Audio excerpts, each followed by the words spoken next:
"I have kept every letter you did not send me," he said, and she stared at him a long moment.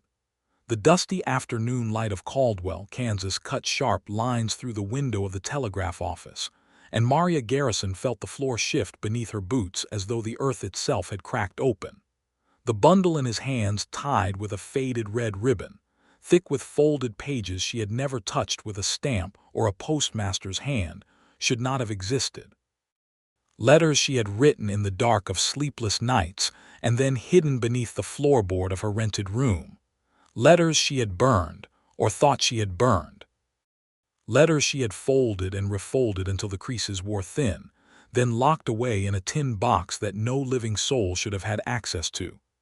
And yet Emmett Ellsworth stood before her, dusty from the trail, 3 days unshaven, his dark eyes holding something she could not name, not triumph, not cruelty, but something far more terrifying, something that looked like longing. "That is not possible," she said. Her voice came out lower than she intended, scraped clean of everything except the bare truth of her confusion. "I found the first one blowing down Main Street in Abilene," he said, not moving, not handing the bundle to her. "The wind took it from wherever you'd left it." "I recognized your handwriting from the ledger at the hotel." He paused. "I should have given it back, I know that." "You should have," she agreed, but the words came slowly, fighting through something thick in her chest. "I read it first." He set his jaw against whatever he saw shifting in her expression. "And then I kept it. And then 3 months later in Dodge City another one turned up, face down in the mud by the livery, same handwriting, same voice."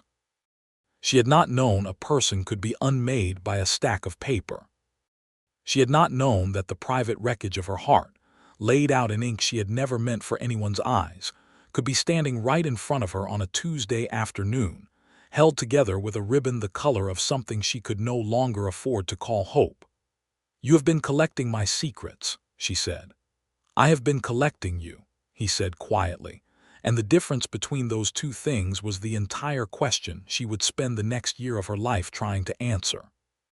It had started 18 months earlier, in the summer of 1876, in the sweltering months after the centennial had made the whole country feel briefly, naively new. Maria Garrison had arrived in Abilene, Kansas on the 4th of July with a carpetbag, $43, and a determination that had its roots in something too painful to examine in direct light. She was 26 years old, the daughter of a Boston schoolteacher and a man who had abandoned them both when she was 9, and she had spent the better part of her adult life making herself useful enough in other people's worlds that nobody ever stopped to ask whether she had a world of her own. She had been a seamstress in Philadelphia, a bookkeeper for a dry goods merchant in St.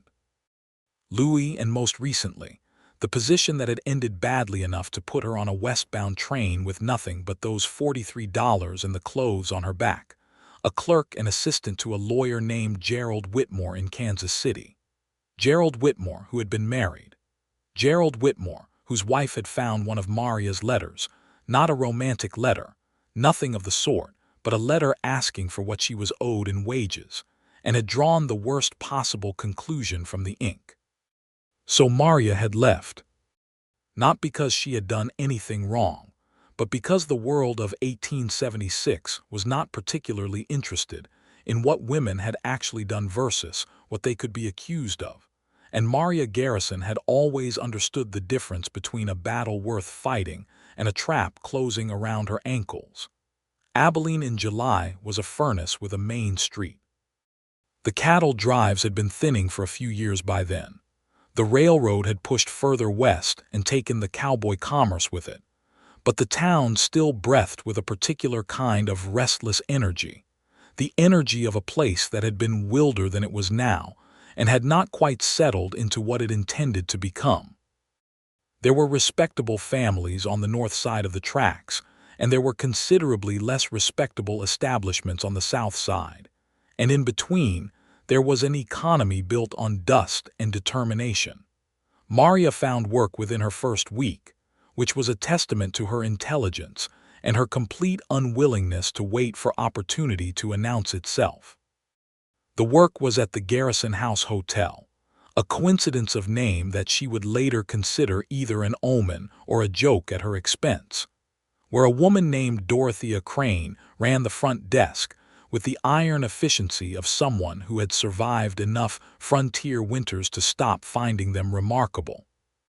Dorothea was 52, sharp-tongued and kinder than she allowed most people to witness.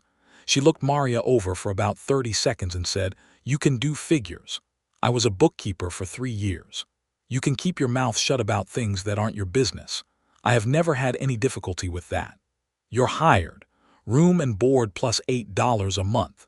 You'll do the ledger, the correspondence, and whatever else I need that doesn't require you to carry 50 pounds of flour." Maria shook her hand and went to find her room, and that was how she came to be recording the name Ellsworth, E.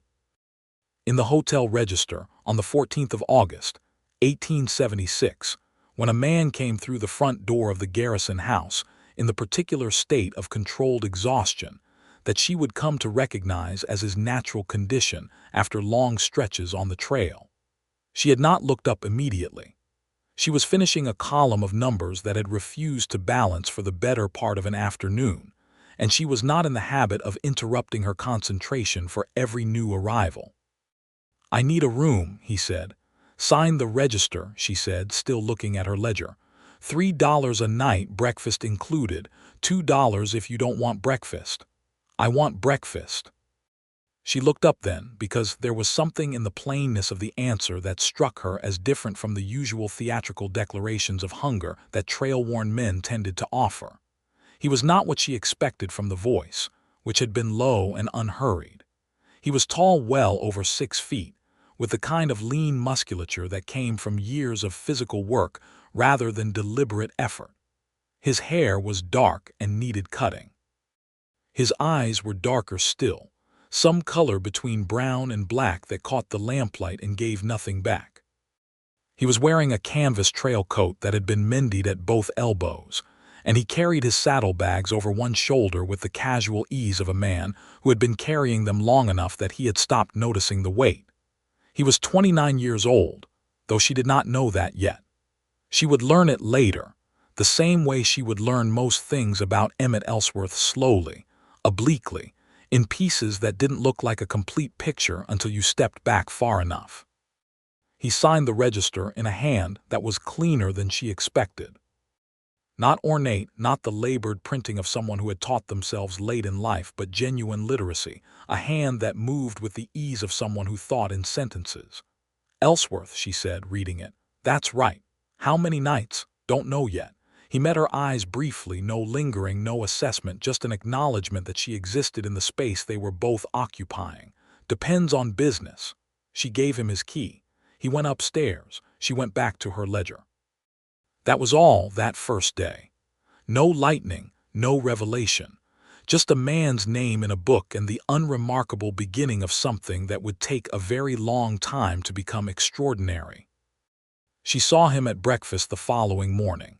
He ate alone at the corner table, reading a newspaper with the focused attention of someone who was actually reading it rather than performing the act of being literate, and he ordered his eggs without embellishment and drank his coffee black. He did not try to speak to her. She did not try to speak to him. He stayed 4 days that first visit, attending to whatever business had brought him to Abilene. She would learn later that he was a surveyor, working on contract for one of the smaller railroad concerns that was still mapping out potential routes through central Kansas.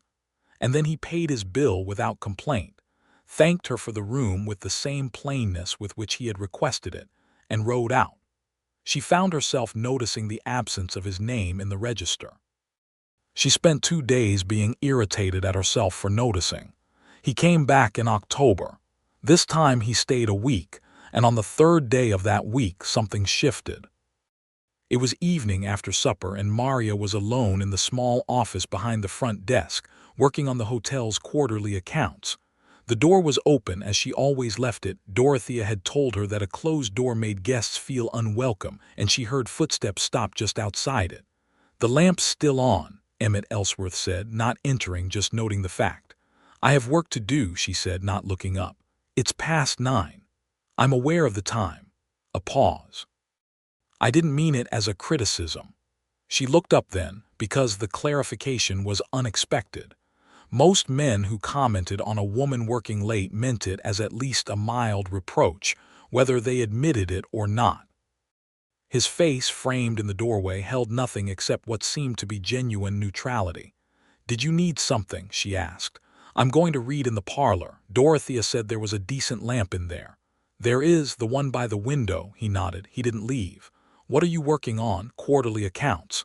"Do they balance?" She looked at him for a moment. "Not yet." "What's off?" She almost said that it was not his concern, but something stopped her.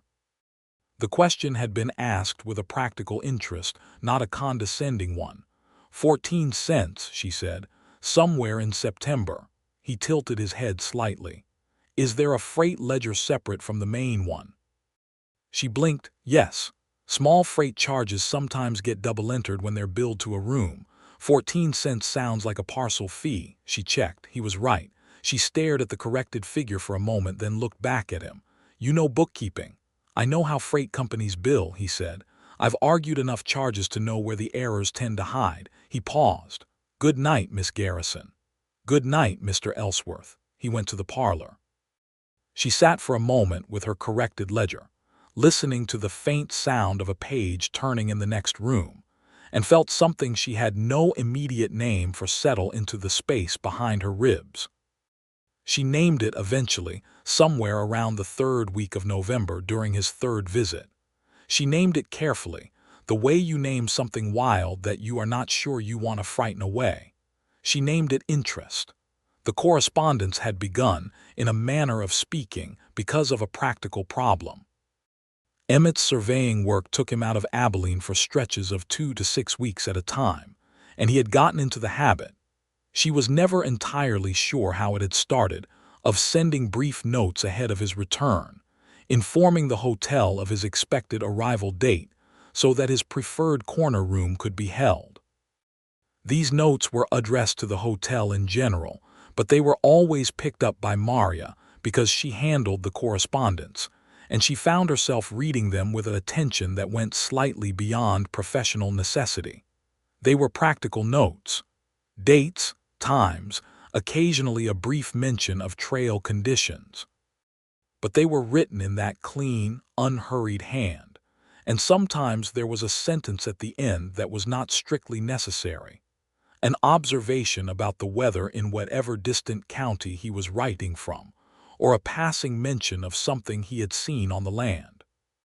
One note said simply at the bottom, "The grass out here near the Smoky Hill River is a color I can't name. Too brown to be green, too alive to be brown." She had stood at the front desk for a full minute, reading that sentence, before carefully folding the note and filing it with the hotel correspondence. She wrote him a letter 2 weeks later, not in response to any specific practical need.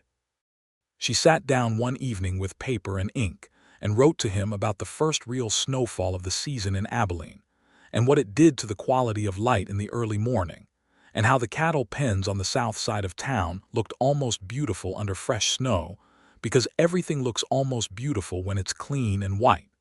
She folded the letter. She addressed it to the survey camp near Salina, where she knew he was working, because she had his schedule from the hotel correspondence. She did not send it.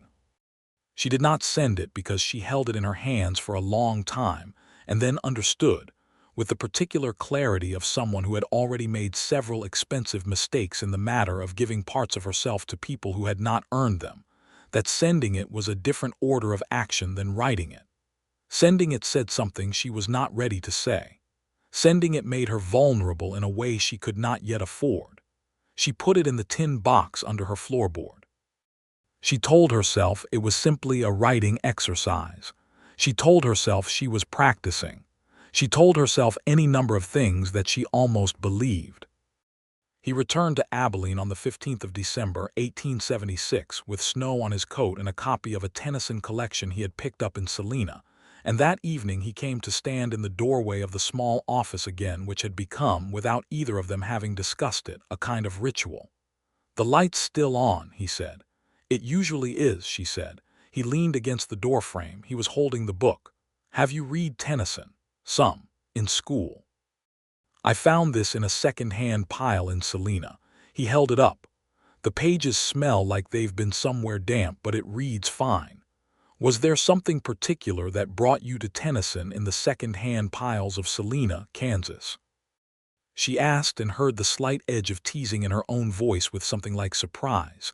He looked at her in the way he had, which was directly but without pressure. There was something in a poem I half remembered from a long time ago. I wanted to find it again. Did you? Yes, he was quiet for a moment.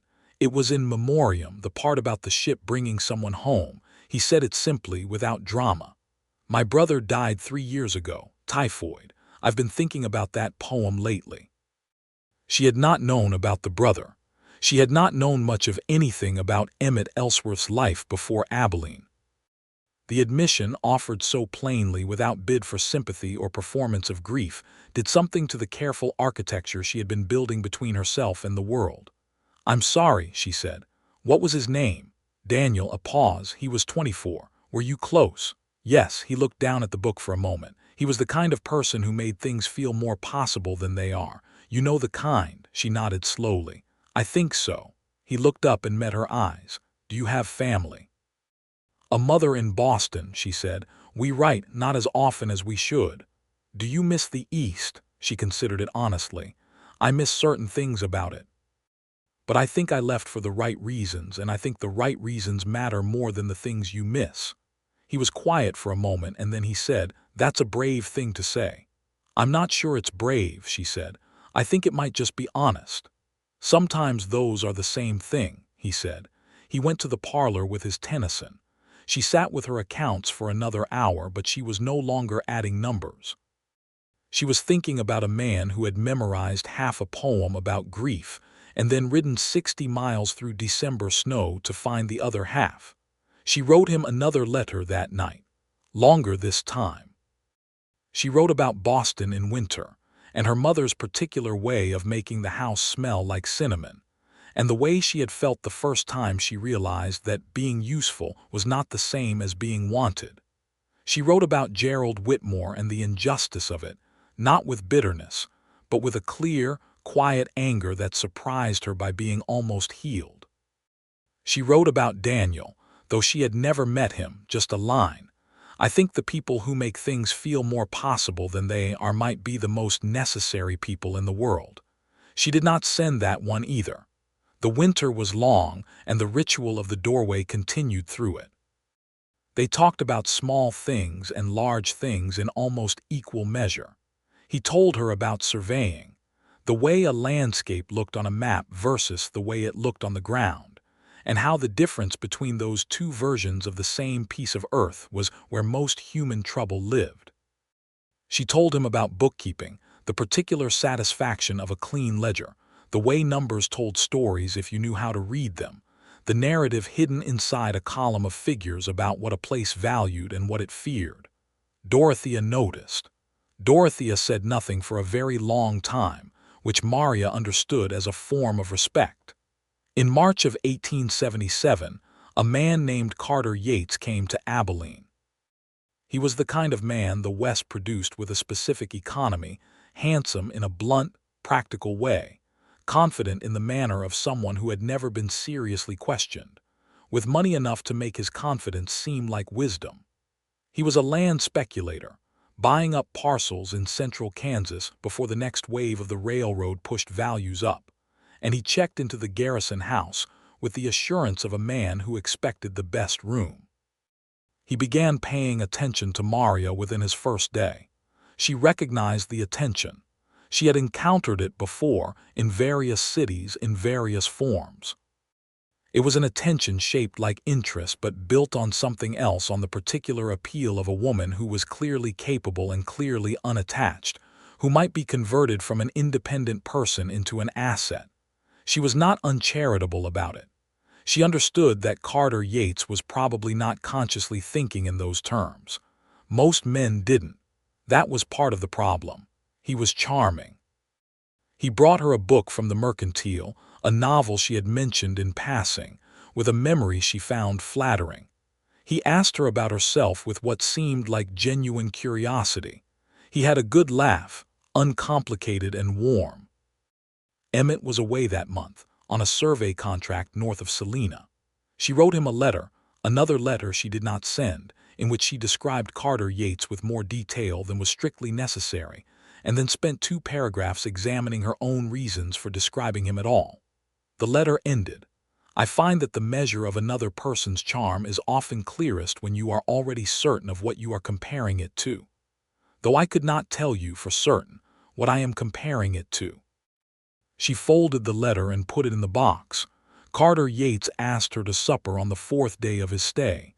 She declined politely. He asked again on the 6th day. She declined again, less politely. On the 8th day he made the mistake of suggesting that she was being coy rather than genuine, and she gave him a look that even Dorothea, passing through the lobby, seemed to find impressive. "Well," Dorothea said, after Yates had retreated to his room, "you handled that cleanly." "I have had practice," Maria said. Dorothea studied her for a moment with those sharp, kind eyes. "When Ellsworth comes back," she said carefully, "are you going to keep talking to him every evening through that doorway, or are you going to do something about it?" Maria met Dorothea's gaze without flinching. "I don't know what you mean." "I mean," Dorothea said, with the patience of someone who had watched enough human foolishness to have stopped finding it urgent, that man reads in the parlor every evening when he's here, not because he particularly needs a lamp, but because the lamp in the parlor is closest to the open door of your office. And I mean that you leave that door open." She paused. "I leave my door closed." Maria said nothing for a moment. "He lost his brother," she said finally. "He's a private person. He's a private person who rides back to this particular hotel in Abilene every time he's within 100 miles of it," Dorothea said, "when there are hotels considerably closer to his survey contracts." She picked up the mail from the desk. "That's all I'm saying." Emmett came back in April, which arrived in Kansas with a particular ferocity that year, all wind and late cold and the stubborn, defiant green of new grass pushing through the last of the frost. He came in on a Thursday evening with mud on his boots and a tiredness around his eyes that was different from the usual trail exhaustion, deeper than physical, the kind that came from being alone with one's own thoughts for too long. He stood in the doorway of her office that evening, and something in his face when he looked at her was different, less contained. Like a door that had been held shut for a long time and was beginning, despite its best intentions, to move. "You look tired," she said. "I am tired," he said, "just that." "Sit down," she said, and gestured to the chair on the other side of her desk, which was not something she had ever done before. He sat. She finished the entry she was writing, and then she set down her pen and looked at him. "What happened?" He was quiet for a moment. Then, "I was up near the Republican River. There was a family homesteaders trying to work a claim up there. A man and his wife and 3 children." He paused. "The land they'd been sold was alkaline, mostly useless. Whoever sold it to them knew that." She felt a flicker of anger on behalf of people she had never met. Did they know? No, they'd put everything into it, 2 years of work and savings. He looked at his hands. "I mapped the land honestly. I marked the alkaline zones in my survey report. The family will probably get relocated or compensated. Probably. But the people who sold them that land will very likely never be held to account for it, because they're nowhere near the Republican River and they have lawyers and they understand how to make injustice look like business." She was quiet for a moment. Then she said, "You told the truth anyway." "I told the truth anyway," he agreed. "It felt like the very least thing I could do and also completely insufficient." "It usually is," she said. "The truth. It usually feels like that, necessary and insufficient at the same time." He looked at her. In the lamplight, the look went on long enough to become something else, to become an acknowledgement of a kind that had no practical container. "Yes," he said quietly, "that's exactly what it feels like." She did not break the look first. Neither did he. And then the clock on the mantelpiece in the parlor chimed 9, and the ordinary world reassembled itself around them. And he stood up and said good night. And she said good night. And she sat for a very long time afterward in the lamplight, listening to the wind outside and the sound of her own heartbeat, which had developed an irregular quality that she found both alarming and clarifying. She wrote him a letter the next morning before he woke up, a long one. She wrote about what it meant to do the right thing in a world that had poor mechanisms for rewarding it. And she wrote about the homesteaders she would never meet. And she wrote about her own father, which she had never written to Emmett before, about how he had left, and what she had concluded about it over the years, which was that his leaving had been a form of cowardice dressed as freedom, and that she had spent a significant portion of her life trying to distinguish between those two things in herself and in other people. She folded the letter. She held it for longer than usual. She did not send it. He left again in May and came back in June and left again in July. The pattern of his returns was the pattern of her seasons. She organized her mental calendar around the dates she expected his notes. She noticed that the notes had grown longer, still practical in their function, still addressed to the hotel, but the line at the bottom that was not strictly necessary had grown from a sentence to a paragraph.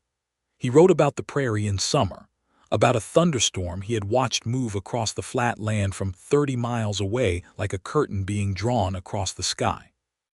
He wrote about a Cheyenne elder he had spoken with near a surveying boundary, who had told him something about the land that the surveying instruments could not measure, something about what it meant to people when a line was drawn through the middle of a place they understood as whole. Maria read those paragraphs 3 times each and filed them with the hotel correspondence and told herself this was professional attention. She was not convincing herself particularly well. In September of 1877, the thing she had been not quite naming became undeniable.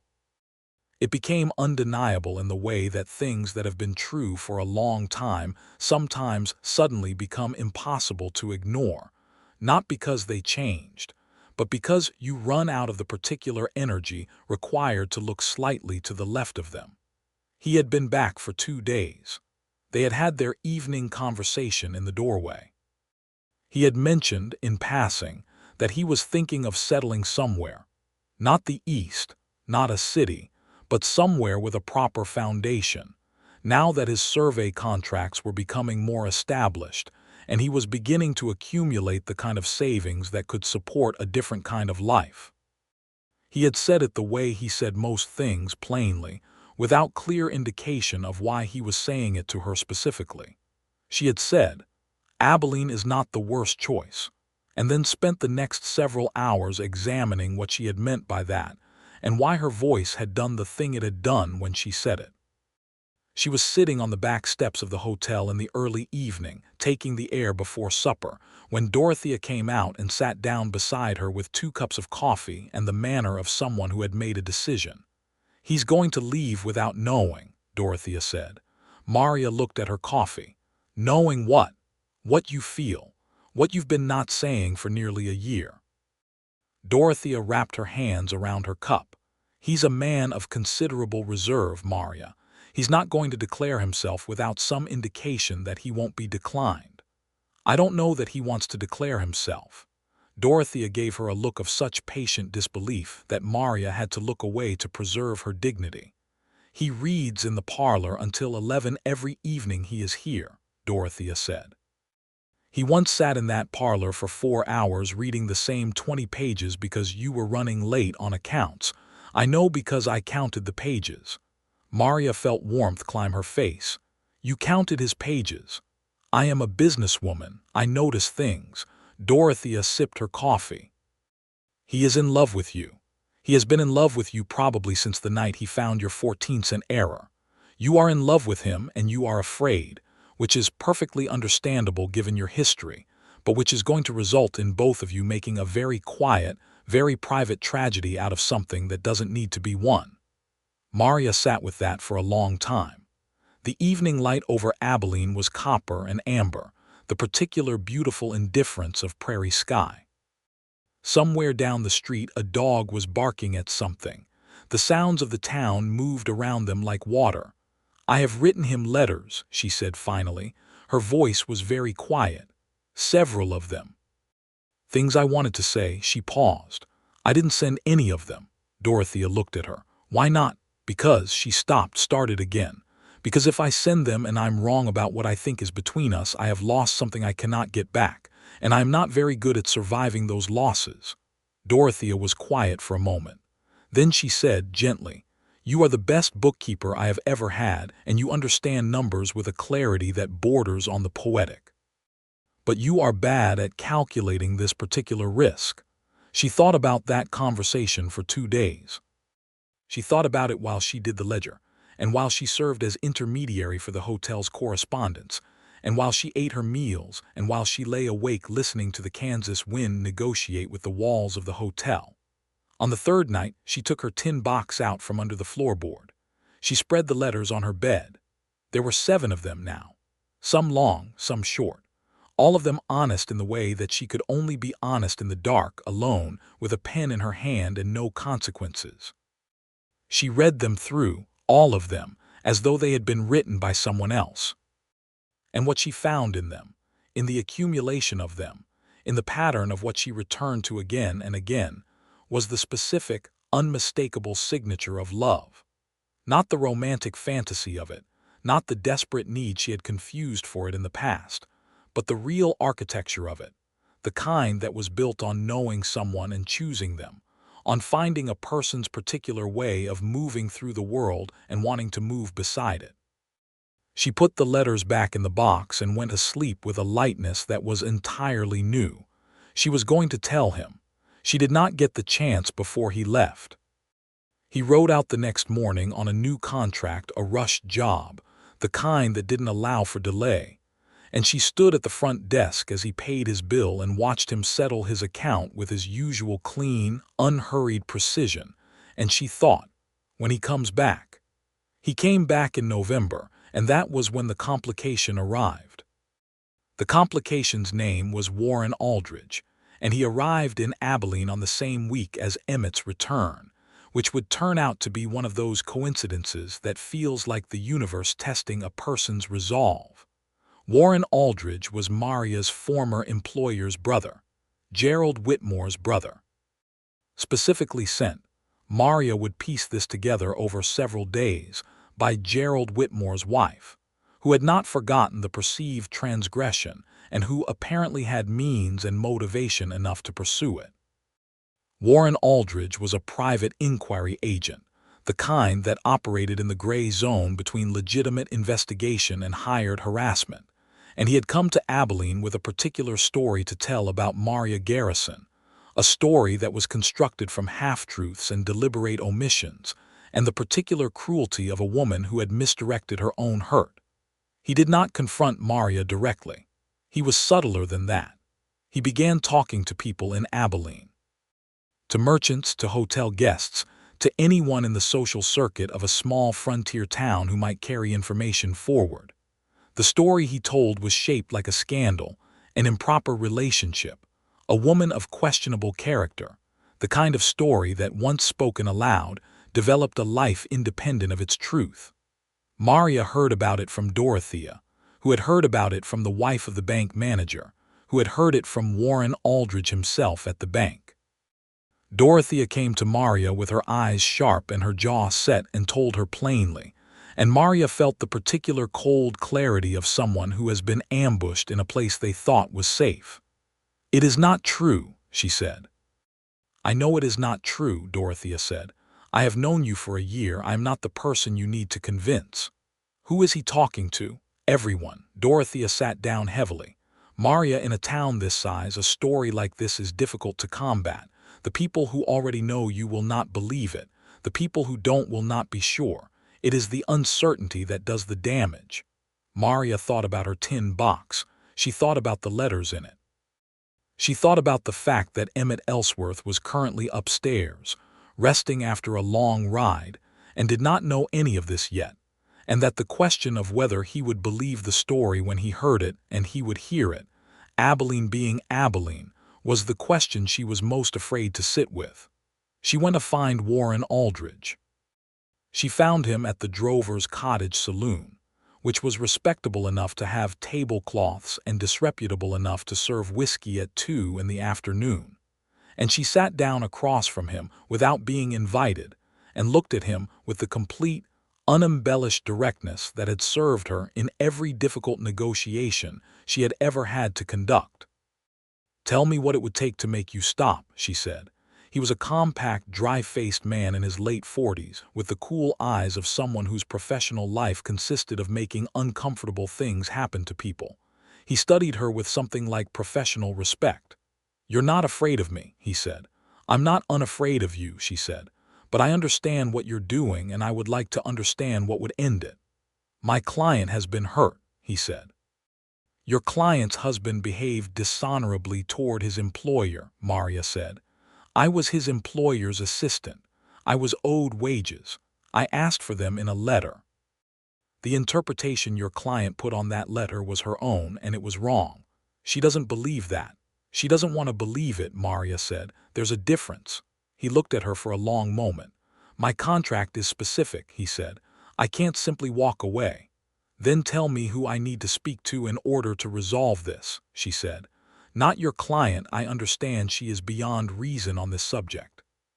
But there must be someone with authority over this situation who is interested in truth rather than revenge." He was quiet for a moment. Then, with something that might have been the ghost of a conscience, "Whitmore himself," he said. "He has been uncomfortable with this from the beginning. He knows the story his wife is telling is constructed. He does not have the backbone to stop her, but if you could get to him directly, he might." She wrote a letter that same evening. A real one this time, one she fully intended to send. She wrote to Gerald Whitmore in Kansas City, plainly and without dramatics, and laid out the facts of the situation as she understood them, and made clear what she wanted, which was a written statement from him confirming the actual nature of their professional relationship and the legitimate basis of her wage request. She told him that she had no interest in causing him difficulty, and no motive other than the restoration of her reputation in the community where she had built her life. She sealed the letter and addressed it and put it with the outgoing mail, and then she went upstairs to the small sitting room on the second floor where she knew Emmett sometimes went to read, and she knocked on the door. He opened it. He was in his shirt sleeves, the Tennyson on the table beside the chair he had been sitting in, and he took one look at her face and said, "What happened?" She told him. She told him all of it: Gerald Whitmore, the letter, the dismissal, Warren Aldridge, the story being distributed through Abilene. She told him plainly and without embellishment, and watched his face as she spoke. His face did not change in the way she feared it might. It changed in the way she had not quite allowed herself to hope it would. He listened without interruption, and when she was finished there was a silence, and in the silence his expression was not doubt. It was something she could now read clearly enough to name, something that looked like anger on her behalf and a kind of deep, quiet certainty. "I believe you," he said. She had been braced for many things. For questions, for the careful withdrawal of trust that she had seen in other people's faces when a story's shape became complicated. She had not, in the core of herself, been fully prepared for the simplicity of those 3 words. "You don't need to investigate further," she said. Her voice was even but thin. "No," he said. He held her gaze steadily. "I know you, Maria. I have spent the better part of a year learning how your mind works and what your character is. A fabricated story from a man I have never met does not compete with what I know directly." She breathed out slowly. "Thank you. Don't thank me for that," he said gently. "That is not a favor. That is just what truth looks like." She stayed in the sitting room for another hour. They talked about Whitmore, about the letter she had sent, about what might happen and what might not. He was practical and steady and furious in a controlled way that she found more comforting than any amount of theatrical outrage would have been. He said that if Aldridge continued spreading the story after she had taken these steps, there were legal remedies available. Defamation was actionable even on the frontier, and he knew a lawyer in Wichita who did that kind of work. When she left to go back to her room, she stood in the hallway for a moment, and she thought, "I should have sent the letters. All of them from the very beginning." She did not send the letters that night either. The timing felt wrong. She was in the middle of something difficult, and she did not want the most important thing she had to say to him to be entangled with the crisis. But she was going to send them. She had decided. Gerald Whitmore wrote back in 3 weeks. His letter was short, clearly written under the pressure of his own conscience rather than his wife's agenda, and it contained exactly what she had asked for: a plain statement of the professional nature of their relationship and the legitimacy of her wage request. He also wrote briefly that he was sorry, which she believed was genuine and which she accepted without ceremony. She showed the letter to Dorothea. She showed it to Warren Aldridge.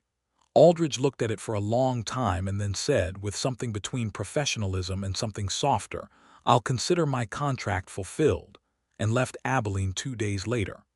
The story in the town did not die instantly, stories never do, but it lost its teeth. Dorothea, who was a recognized pillar of the Abilene social community, made her opinion of the matter clear at the women's church gathering and at the bank and at the mercantile, and Dorothea's opinion carried significant weight. Within a month, the thing had collapsed into its own insubstantiality and blown away on the Kansas wind, leaving behind only the slight, permanent scar that these things always leave, the awareness that the world could try to unmake you if it felt like it, and that sometimes it did. Maria was left, in the aftermath, feeling both exhausted and oddly free. She had been defended by Dorothea, by Emmett, and in the end by her own willingness to walk into a saloon and negotiate for her own good name, and the experience had altered something in her understanding of herself. She was not as alone as she had trained herself to be. She did not have to be. Emmett came to the doorway of her office on the evening after Aldridge's departure and stood there for a moment without speaking. "It's over," she said. "Yes," he said. She set down her pen. She turned to face him properly. She said, with the kind of directness that terrified her and that she had chosen anyway, "I have something I want to give you."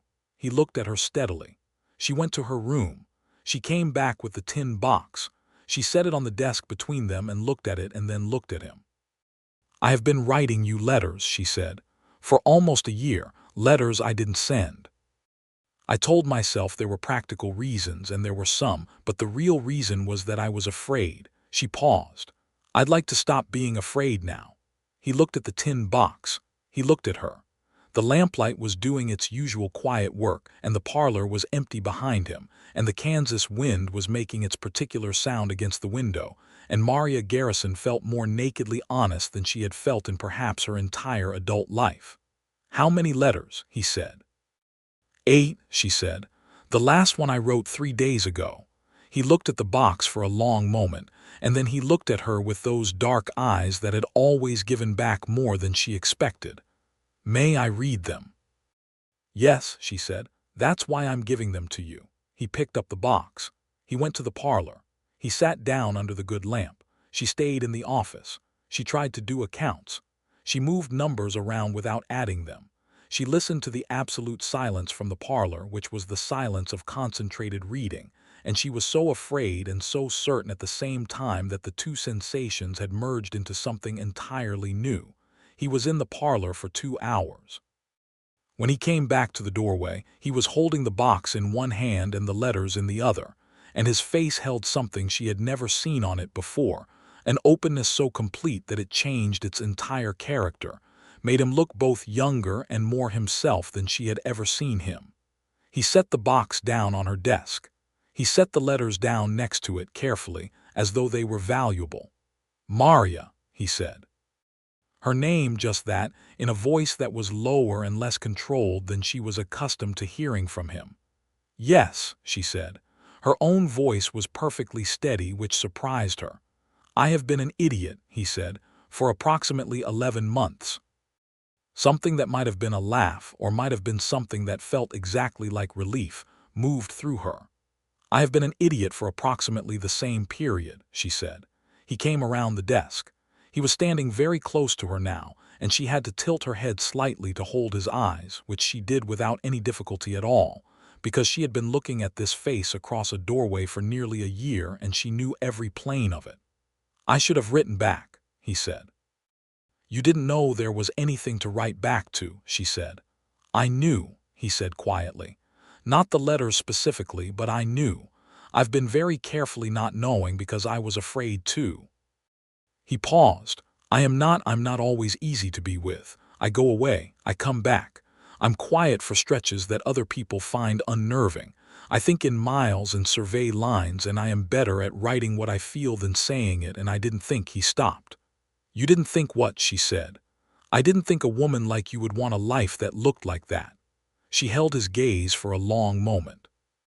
A woman like me, she said slowly, has been sitting in a hotel office every evening, leaving the door open. He was very still. I leave the door open, she said, because I want you to come back to it. I have always wanted you to come back to it.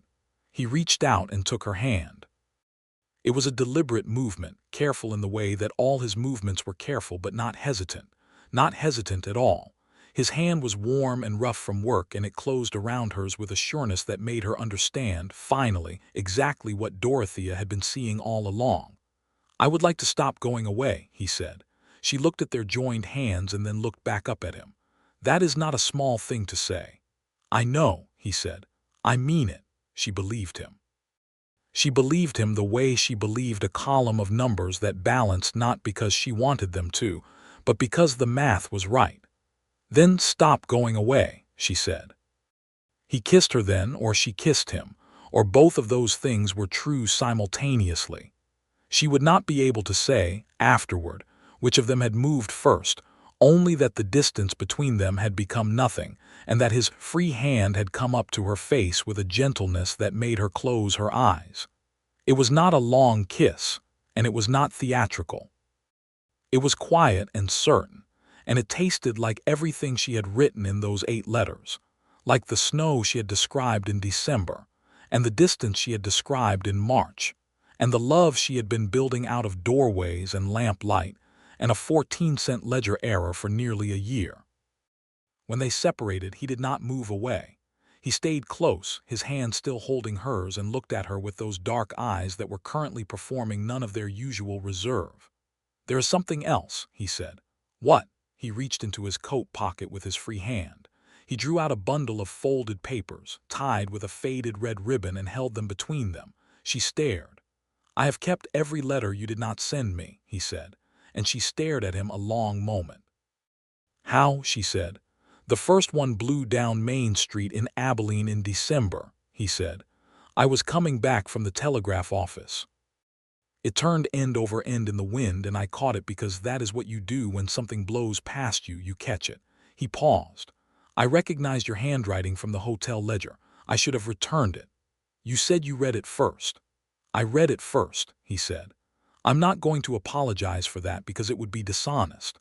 I read it and I understood what it was, and I kept it because I was selfish enough to want to hold on to it and too much of a coward to say why. He held the bundle. The second one, the one from March, was in the mud by the livery. You must have dropped it or it fell from your pocket. She thought back to March. She had been carrying the letter in her coat, she remembered, meaning to decide whether to send it. She had been at the livery for some reason, seeing off a guest, she thought, and it had been muddy underfoot. She had not noticed. And the others, she said. One in April by the back steps of the hotel, folded into thirds and left on the step. I think you set it down and forgot it. 2 more from this summer that I found in the office, once inside the ledger you'd been using, once under your chair. I don't know if you lost those or he stopped, or whether some part of you was leaving them where I might find them. She did not know the answer to that. She held the thought for a moment, the strange possibility that some less governed part of herself had been trying to answer its own question long before the rest of her caught up. And you said nothing, she said. I said nothing, he agreed. I was afraid the same way you were afraid. If I told you I had them, I would have to account for keeping them, and to account for keeping them I would have to say why, and to say why he looked at her steadily. It would have meant saying what I'm saying now. 11 months earlier than I was ready to. She looked at the bundle in his hand. 8 letters she had written and not sent, and 4 more she hadn't known he had. 12 letters total, all of them containing some version of the same truth, and he had been holding half of them in his coat pocket, for the better part of a year. She started to laugh. It was not a laugh she had planned or controlled. It simply arrived, warm and startled and full of something that felt like the entire impossible comedy of two very careful people who had spent nearly a year trying not to love each other and failing completely. He looked slightly alarmed for a moment, and then the corner of his mouth curved, and then he was laughing too, quietly, and with the unself-conscious quality of someone who did not do it often enough. "We are both," she said when she could speak, "genuinely ridiculous." "Thoroughly," he agreed. She took the bundle from him. She untied the ribbon and held the letters, her own letters, the ones she had not known he had, in her own handwriting on her own paper, and felt something that she could not entirely name, which was the particular sensation of being known. Not the performance of being known, not someone's idea of who she was, but the real thing, the private architecture of her mind laid out in ink and held, carefully and secretly, by someone who had crossed the Kansas prairie a dozen times with it in his coat pocket. "I'm going to need you to give me back the other ones too," she said. "I'll give you all of them," he said. "They're yours." "I know they're mine," she said, "but I thought we might read them together, since you've already read most of them and I've read all of the box ones." She paused. "It seems like the fair approach." He was looking at her with an expression so warm and so unguarded that she had to take a breath to steady herself against it. "That seems fair," he said. They read them together that night, in the parlor, under the good lamp. All 12 of them in sequence. The December snow letter, the March letter about Whitmore, the April letters about Daniel and the homesteaders and the 14 cents, all the way through to the one she had written 3 days ago, which was the most directly honest of all of them, the one in which she had stopped circling the perimeter of what she felt and simply named it plainly in the center of the page. He read that last letter with a stillness that she watched from the corner of her eye, and when he looked up his expression had that openness again, the one that made him look more himself. "This one," he said, "was the hardest to wait for." "I wrote it the day after you told me you believed me," she said, "about Whitmore." "I know," he said. "I know why you wrote it then." She looked at him. "Why?" "Because when someone believes you without conditions," he said quietly, "it becomes possible to say the true thing." She thought that was one of the more important sentences she had ever heard. She thought she would write it down later in a letter she would absolutely send this time. He asked her to marry him in the spring of 1878, on a morning in April when the grass was doing its stubborn, defiant green thing again, and the air smelled like everything that had survived winter. He did not make a speech. He asked her, plainly and directly, in the small office where they had spent 100 evenings talking through a doorway, and she said yes with the same plainness, and both of them sat with that for a moment, the enormity of a simple word, before Emmett got up and went to tell Dorothea, who responded by saying "finally" and pouring them all coffee, and then crying briefly into her apron, which she pretended not to be doing. They were married in June of 1878 at the small Methodist church on the north side of the tracks. It was not a large wedding. Maria had no family who could make the journey from Boston in time, though her mother sent a letter so warm and so full of relief that Maria cried over it for 20 minutes in the privacy of her room. And Emmett's family was small and scattered, a sister in Missouri who sent a quilt and her regrets. The witnesses were Dorothea and a surveyor friend of Emmett's named Paul Carey, who shook hands with an enthusiasm that suggested he had been listening to Emmett fail to talk about Maria for some time. The ceremony was short and the minister was kind, and when the moment came to speak their vows, Emmett said his looking at Maria with those dark eyes that had always been more honest than the rest of him, and Maria said hers with the steady voice of someone who had decided, absolutely and without reservation, to stop being afraid. Afterward, in the small reception at the hotel, Dorothea had ordered an extravagant cake from the bakery, which was unusual for Abilene in 1878, and which she funded herself as a wedding gift. Maria's husband leaned close and said quietly into her ear, I wrote you a letter." She pulled back to look at him. "When?" "In April," he said, "of last year. When I was near the Smoky Hill River and I wrote to the hotel about something I couldn't name." He paused. "I wrote you a proper letter, too, after, in camp by the fire. I wrote it and I read it back and I folded it and I didn't send it." She stared at him. "You have your own tin box." He reached into his coat pocket and drew out a single folded letter. "Just the one," he said. "I only needed the one. After I wrote it, I understood what the letters were for." She took it. She unfolded it carefully. It was dated April 14, 1877. It began, simply, "I think I have been arriving at this hotel for reasons I have not been honest with myself about."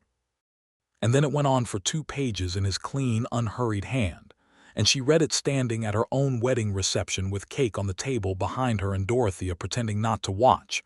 And it was everything she had felt in her own letters reflected back, from a different angle, in a different voice, landing at the same place. "Why didn't you send it?" she said when she looked up. "The same reason you didn't send yours," he said. "Were you afraid?" "Terrified," he said without hesitation. She folded the letter and kept it. She pressed it against the letters from her tin box, which she had brought with her to the reception in her small bag, because she had not quite been able to leave them behind on her wedding day. 13 letters total. A whole story, written in private over the course of a year, by 2 people who had been afraid of the same thing at the same time, and had found their way to each other anyway. Emmett settled his survey practice in Abilene that summer, taking an office on the main street, and building the kind of steady, established work he had been moving toward for years. Maria stayed on with Dorothea through the summer, partly because she was genuinely useful and partly because Dorothea had become something close to family. But in the autumn she transitioned to helping Emmett with the bookkeeping side of his practice, which was considerably more interesting than hotel accounts, and which gave them the particular pleasure of working alongside each other in the same room during the day without any doorway between them.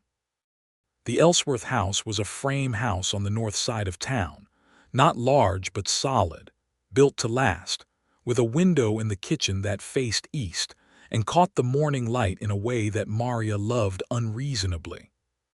She planted things in the kitchen garden with more confidence than expertise, and Emmett built bookshelves in the sitting room that were deep enough to hold real books, and they filled the shelves steadily over the following years with whatever came through Abilene's modest book trade, and whatever they ordered from the catalog. Dorothea came to supper every Sunday, which became a fixed point of the week around which the rest of their social life organized itself.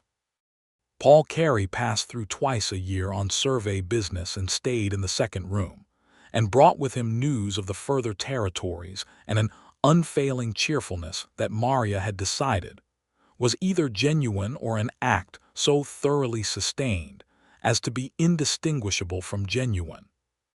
The letters, all 13 of them, Maria's 12 and Emmett's 1, were kept in the tin box, which now had a permanent place on the shelf in the sitting room between the Tennyson and a copy of Jane Eyre that Maria had carried all the way from St. Louis in her carpetbag and considered non-negotiable. The tin box was not hidden, not locked, just there, an artifact, a proof of something.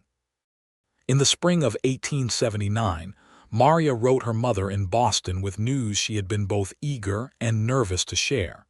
She was expecting a child, due in the autumn.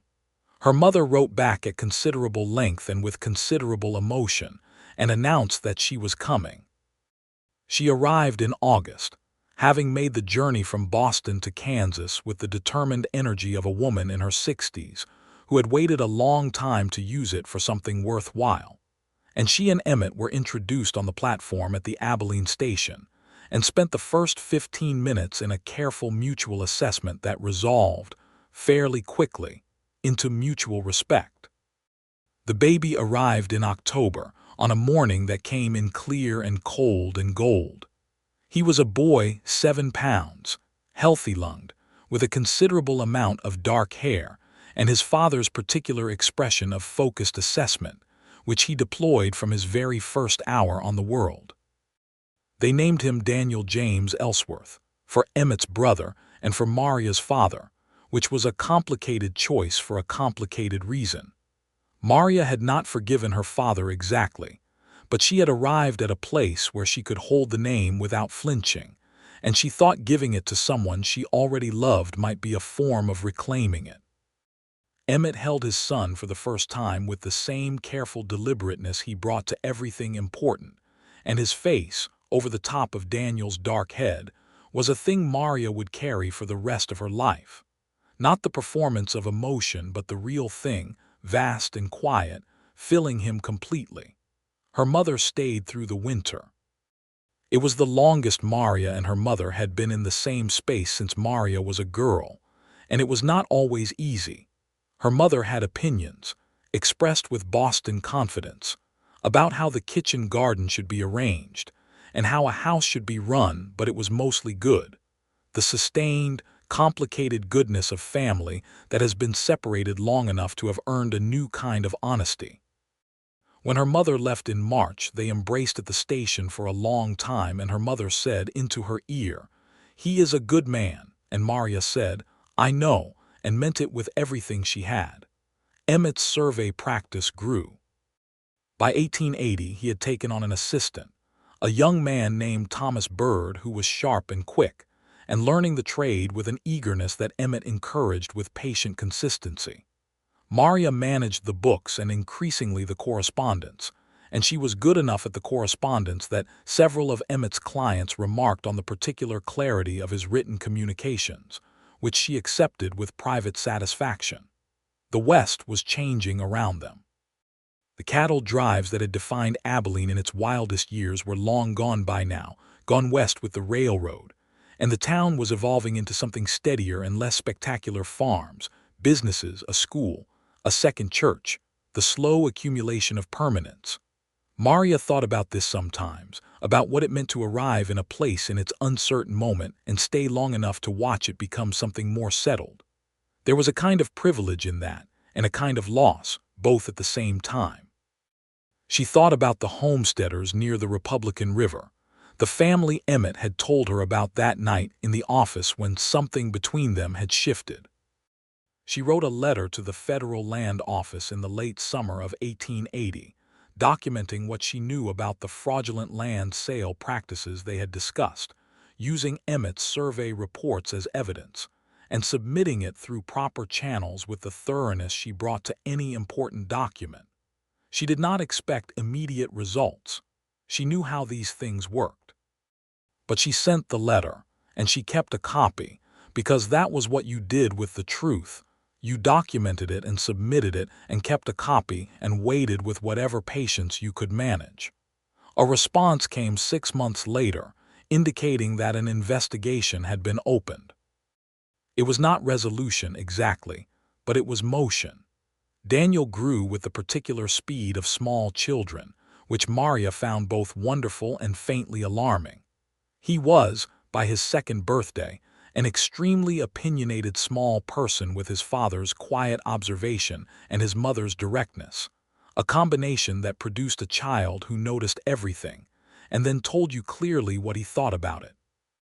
Emmett spent Sunday mornings reading to him from whatever was at hand, the newspapers, the Tennyson, occasionally the survey reports if nothing else was available, and Daniel listened with his dark eyes wide and his small face intent.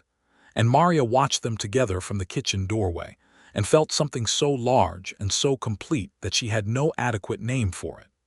In the autumn of 1882, a letter arrived from Gerald Whitmore in Kansas City. She had not heard from him since the brief, ashamed note he had sent in 1877. This letter was longer, and its tone was different, quieter, more considered, the tone of a man who had spent years sitting with something he was not proud of. He wrote that he had recently learned of her marriage and her settled life in Abilene, and that he wanted, with no expectation of absolution, to say plainly that he had behaved cowardly in allowing his wife to pursue the campaign against her reputation, and that he was sorry for the damage it had caused. She read the letter twice. She showed it to Emmett, who read it once and set it down and said nothing for a moment, and then said, "What do you want to do with it?" "I think I want to write back." she said. Not to forgive him particularly, but to close it. That seems right, he said. She wrote back. It was not a long letter. It was honest and clear and not unkind, and it said what she wanted to say, which was essentially, I have built a life that I love, and I do not carry this grievance forward with me. I accept your acknowledgement and wish you well. She signed it Maria Ellsworth and felt, in doing so, both the ending of a long-held tension and the clean, uncomplicated rightness of the name. The second child arrived in the spring of 1884, a daughter this time, whom they named Clara, after nobody in particular, except that it was a name Maria had loved since childhood and had been saving without knowing what for. Clara was born with a full set of opinions and a laugh that started somewhere deep and arrived loud, and Daniel, now 4 years old, received her with a solemnity that lasted approximately one afternoon before collapsing into devoted big brotherhood. The house on the north side of Abilene was full in the way that good houses become full, not crowded exactly, but inhabited deeply, every room carrying some evidence of the lives being lived in it. Books on the shelves, muddy boots by the door, children's drawings pinned to the kitchen wall, the particular comfortable disorder of a family that was too busy living to maintain perfect order. Dorothea had by now semi-retired from the active management of the Garrison House Hotel, having taken on a capable young couple to run the day-to-day operation, and she spent more of her time as a fixture of the Ellsworth household, arriving on Sunday afternoons with opinions about the garden and playing cards with Daniel in the sitting room, and occasionally offering Maria pieces of advice that were so accurate and well-timed that Maria had stopped being surprised by them. "You are happy," Dorothea said to her one afternoon in the kitchen in the summer of 1885, in the tone of someone confirming something they have been observing carefully. "I am," Maria said. "It suits you," Dorothea said. "I always thought it would." Maria looked at her. "Did you know from the beginning?" Dorothea considered this with her usual rigor. "I knew from the second week that the situation had potential," she said. "I was not certain of the outcome until the night he sat in the parlor for 4 hours reading 20 pages. She paused. "That was when I knew it was not going to resolve badly." "You counted his pages," Maria said for the second time in their acquaintance. "I have always been thorough," Dorothea said. On their 7th wedding anniversary, June of 1885, Emmett gave Maria a gift that she would not have predicted. He gave her a book hand-bound, with a dark cloth cover, every page blank. On the inside front cover he had written, in his clean, unhurried hand, "For all the letters you will send." She held the book and looked at him, and he was standing in the kitchen doorway, not her old office doorway but this one, the one in their own house that had become its own ritual, its own shorthand for being present and wanting to be present, and his face was exactly what it had been in the parlor that November night when he had read her letters and then come back and told her she was worth believing. Open, certain, entirely himself. "I'm not afraid any more," she said. "I know," he said. "You haven't been for a long time." "No," she agreed, "but it's worth saying." She sat down at the kitchen table and opened the book to the first page and wrote him a letter right there, with Daniel and Clara playing in the next room and the June light coming through the east-facing window, long and warm across the table. She wrote about their 7 years, and what they had been, and what they had made together. She wrote about the doorway and the lamplight and the 14 cents and the letters in the tin box and the November night he had stood in the parlor for 4 hours. She wrote about his brother Daniel and the homesteaders near the Republican River and Gerald Whitmore's eventual shame, and her mother on the station platform saying he is a good man. She wrote about what it meant to finally be in a place where she sent the letters. She signed it, "All my love, Maria Ellsworth." She dated it clearly, June 14, 1885, Abilene, Kansas, and she handed it across the table to the man who had kept her letters, all the ones she had not sent, and who had ridden across the Kansas prairie for years with the private evidence of her love in his coat pocket, and who had come back always to the lamplight and the open door. He read it. She watched his face while he did, When he looked up, he said, "I have one more letter for you." She laughed softly. "Of course you do." He had written it that morning while she was in the garden. He gave it to her and she read it at the table. And it was, as his one letter had always been, even the one from 1877, direct and honest, and full of the particular kind of love that builds itself out of knowing.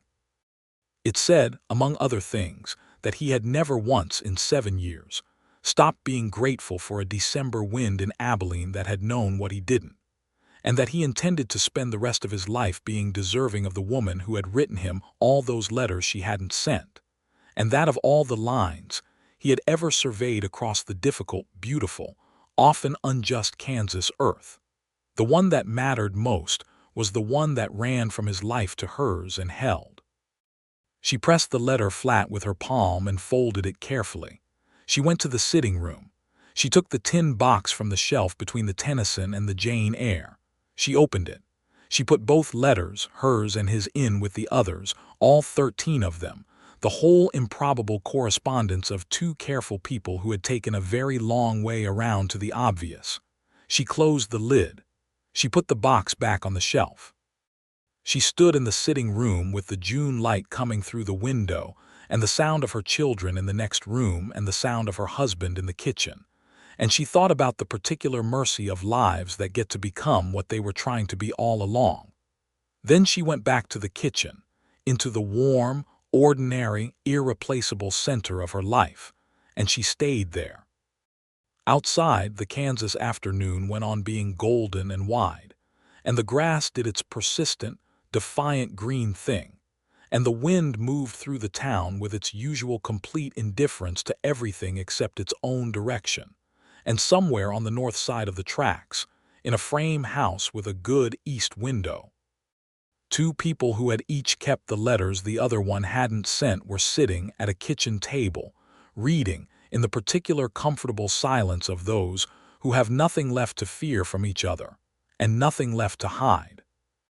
And in the tin box on the shelf in the sitting room, 14 letters, counting the one she had just written in the new blank book, held the record of everything that had been afraid to say itself, and had said it anyway, eventually, in the way that true things do.